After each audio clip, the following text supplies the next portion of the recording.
সময়টা আধুনিক, তাই একটা সন্তান জন্মের পর থেকেই চরম প্রতিযোগিতার মধ্যে পড়ে যায় সে। কারণ জন্মের পর থেকেই তাকে নিয়ে স্বপ্ন দেখতে শুরু করে বাবা মা। কেউ ভাবেন সন্তান ডাক্তার হবে, কেউ ইঞ্জিনিয়ার সন্তানের স্বপ্ন দেখে, কেউ বা অন্য কিছু।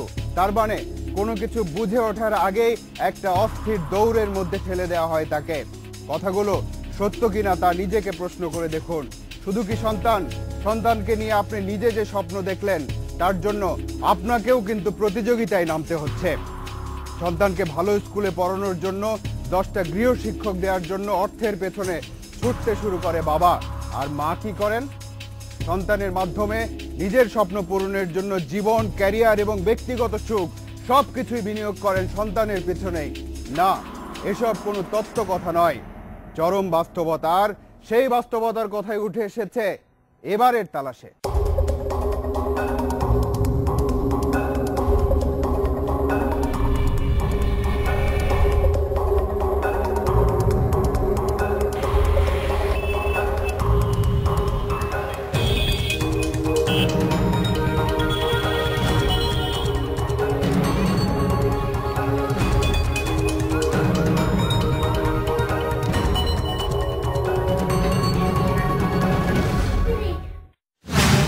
অনুষ্ঠানের শুরুতে যেসব কথা বলেছি সেগুলো এই সময়ের মধ্যবিত্ত শ্রেণীর মানুষের জীবনের সংকট।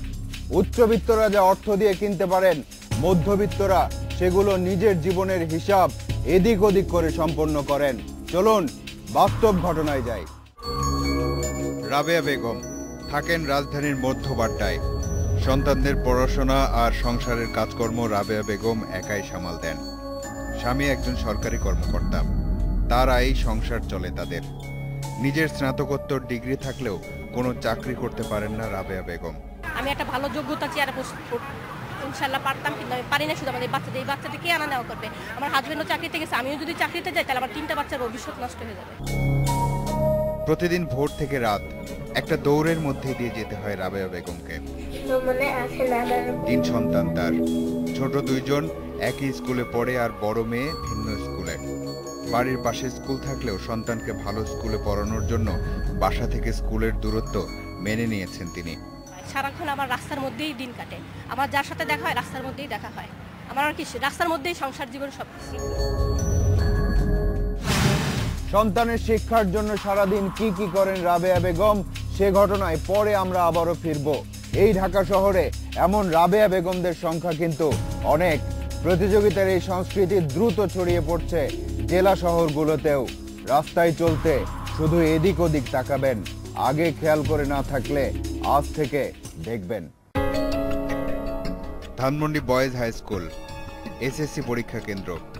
সন্তান হলে পরীক্ষা দিচ্ছে আর বাবা মা ফুটপাতে পাতা বিছানায় অপেক্ষা করছে।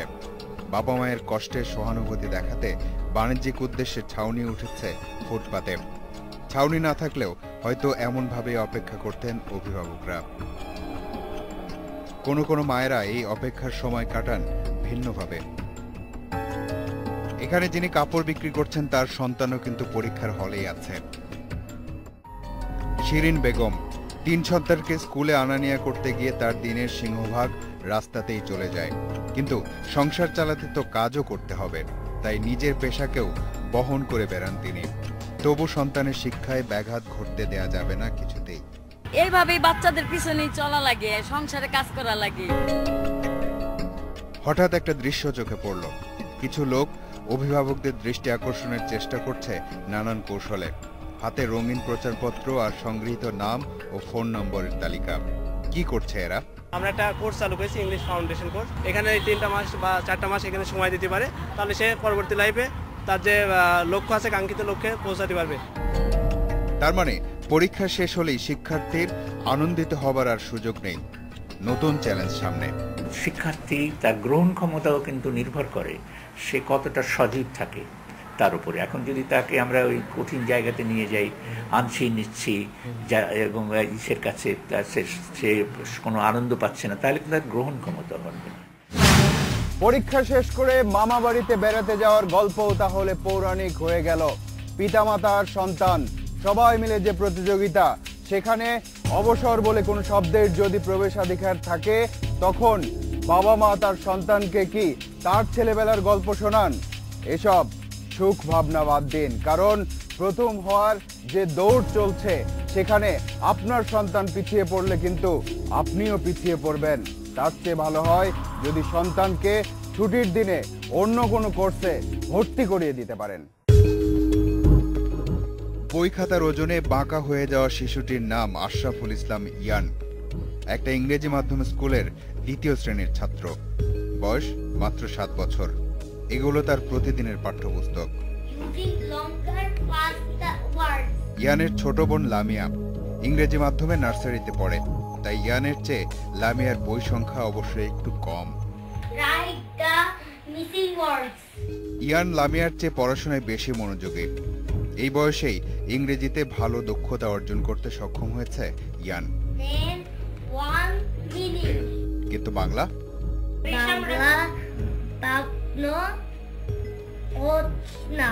কি এটা কি পড়লাম?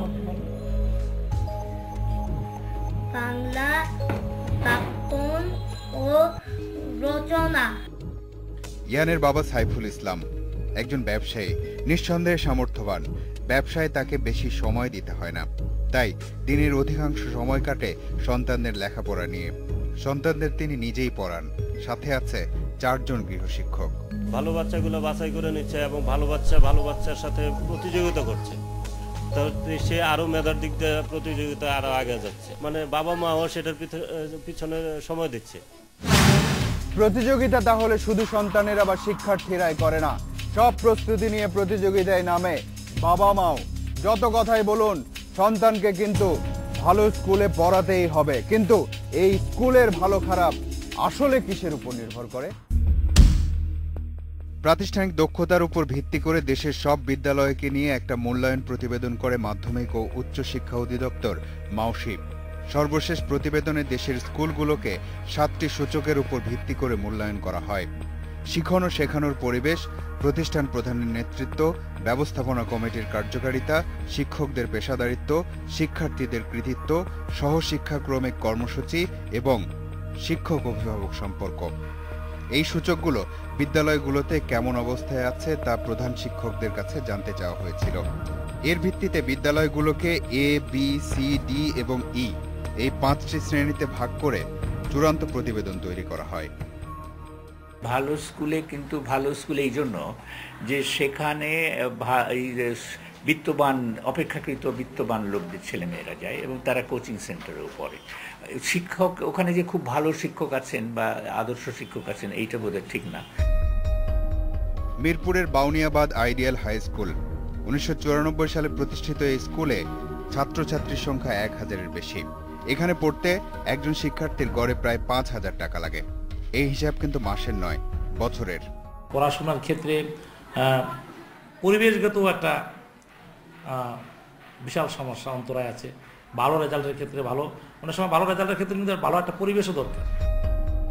অপেক্ষাকৃত স্বল্প আয়ের পিতামাতার সন্তানেরা এখানে পড়াশোনা করে, তাই বিদ্যালয়ের আয় কম।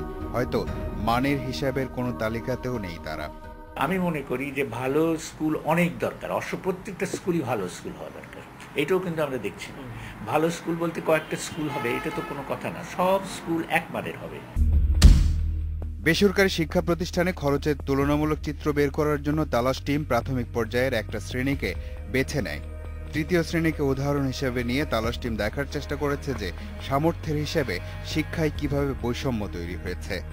অনুসন্ধানে যে তথ্য বেরিয়ে এসেছে তা হলো, খুব সাধারণ মানের একটা বেসরকারি স্কুলে কোনো শিক্ষার্থীকে 3য় শ্রেণীতে পড়াতে গেলে মাসে খরচ হয় 300 থেকে 500 টাকা। মোটামুটি প্রসিদ্ধ একটা স্কুলে সেই খরচ গিয়ে দাঁড়ায় 800 থেকে 1000 টাকায়। তারপর ইংলিশ মিডিয়ামে নামকরা স্কুলে পড়াতে গেলে মাসে গুনতে হয় 20 থেকে 25,000 টাকা। এটা শুধু স্কুলের মাসিক বেতনের হিসাব, আনুষঙ্গিক আরো খরচ তো আছেই। তার মানে যাদের কাছে টাকা নেই তাদের নামকরা ভালো স্কুলে পড়ার কোনো সুযোগ নেই। ভালো স্কুলে পড়াতে হলে শুধু সন্তানের মেধা নয়, সামর্থ্যের পরীক্ষাতে বাবা মাকেও উত্তীর্ণ হতে হয়। আইমান আর আয়েশা ভাই বোন, দুজনেই দেশের একটা সেরা ইংরেজি মাধ্যম স্কুলে পড়ে। আইমান 4র্থ শ্রেণীতে আর আয়েশা 1ম শ্রেণীতে। দুজনের পছন্দ দুই রকম। কি হতে চাও? ইঞ্জিনিয়ার। ইঞ্জিনিয়ার? ইঞ্জিনিয়ার কেন? এই আমি ম্যাথসে অনেক ভালো, তাই আমার ইঞ্জিনিয়ার হওয়ার ইচ্ছা আছে। কি হতে চাও? বলো। ডাক্তার। ডাক্তার কেন হতে চাও? বলো বলো, কি করবো ডাক্তার? হ্যাঁ, বাবা মায়ের সেবা করবা, চিকিৎসা করবা, আব্বু অসুস্থ হয়ে গেলে? বাবা মোর্শেদ আলম একজন উচ্চপদস্থ বেসরকারি কর্মকর্তা, আর মা আফরোজা রহমান গৃহিণী। আর্থিক সচ্ছলতা আছে এই পরিবারে, তাই সন্তানকে শুরু থেকেই সেরা শিক্ষা প্রতিষ্ঠানে পড়ানোর স্বপ্ন বাস্তবায়ন করতে তেমন বেগ পেতে হয়নি। ফাউন্ডেশনটাই যদি আমরা ভালো থেকে গড়ে উঠতে পারি, তাহলে হয়তো তার ফিউচারে তার আরো ভালো সে করতে পারবে। ওই জন্য কিন্তু আমরা ডে 1 থেকে চিন্তা করছি যে আমরা ভালো একটা স্কুলে দেই। সন্তানদের সেরা স্কুলে ভর্তি করাতে গিয়ে মোর্শেদ আলম আর আফরোজা আলমকেও একটা বিশেষ পরীক্ষা দিতে হয়েছে। ভর্তির জন্য ভর্তি ফর্ম নেওয়ার পরে আমাদের বাবা মায়ের একটা ইন্টারভিউ নেওয়া হয়েছে। আমাকে ওরা ওই সময় কোশ্চেন করছিল যে আমার বাচ্চা সুপার শপে গিয়ে এটা যাচ্ছে ওইটা যাচ্ছে এরকম যাচ্ছে, আমি কিভাবে ওকে হ্যান্ডেলিং করব। আপনার অ্যানসারটা কি ছিল? আমার অ্যানসারটা এরকম ছিল যে ওই মুহূর্তে আমি তাকে ছোট আমার সামর্থ্যের মধ্যে কিছু দিয়ে বুঝাবো যে আজকে এটা নাও, দেন আমি তোমাকে পরে আরো দিচ্ছি, ম্যানেজ কিভাবে করব এই জিনিসটাই আর কি মেনলি জানতে চাই। অবস্থা এমন যে সন্তানের স্কুলে টিকে যাওয়াটা বাবা মায়ের পরীক্ষার উপর নির্ভর করে অনেকটাই। বাচ্চার তো ভর্তি নয় যে আমি আজকে একটা চাকরির জন্য ইন্টারভিউ দিতে এসেছি।